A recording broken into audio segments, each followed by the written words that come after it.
Today, we're diving into a really chilling analysis of the strategic trap the United States is facing with Iran. It's a situation where it seems like every single move could lead to a total disaster. So after years of extensive military modeling, the picture that emerges is pretty stark. America seems to be facing a choice between just two possible futures. One is a devastating and maybe unwinnable ground war. The other, the rise of a brand new, powerful anti-American bloc on the world stage. And here's the kicker. Neither one looks like a win. And this quote from Professor Robert Pape just nails it. He makes it crystal clear that the whole game has changed. We can't turn back the clock. That pre-war world is gone. And according to all the expert analysis, there are just no easy answers left. So, you have to ask, how did we get stuck at this impossible fork in the road? Well, to get that, you have to go back and look at the one huge, flawed assumption that started this whole thing. Okay, so the core idea, the goal, was pretty simple. Use air power to bomb Iran's nuclear facilities and get rid of the threat. But here's the wild part. The gap between that goal and what actually happens. The bombing campaigns are great at destroying buildings, but they can't touch the one thing that really matters, the enriched nuclear material itself.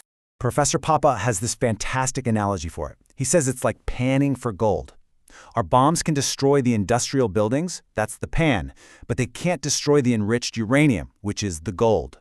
It just gets buried in the rubble, waiting to be dug up later.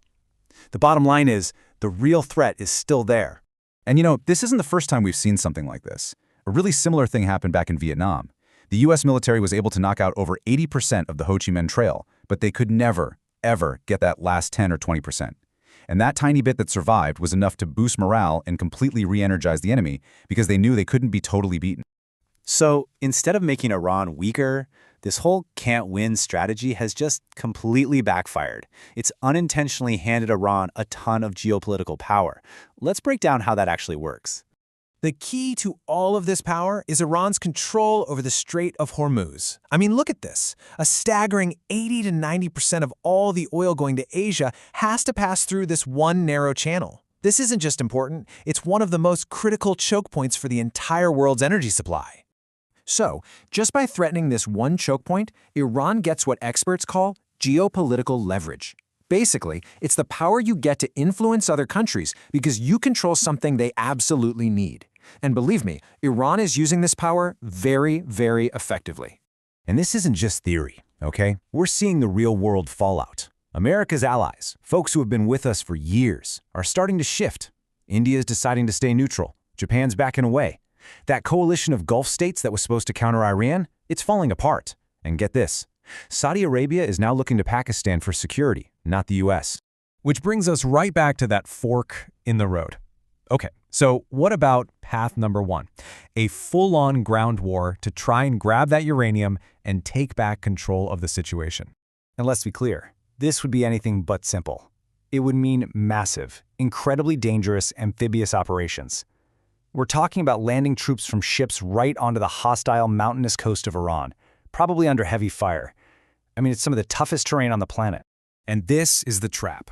The second that American troops start taking casualties, the whole political game changes.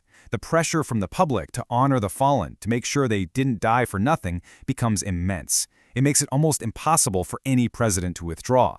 The US gets locked in, stuck in a long, bloody conflict that just keeps escalating. All right, so if that bloody trap is on one side, what's the alternative? Well, you could avoid sending in ground troops.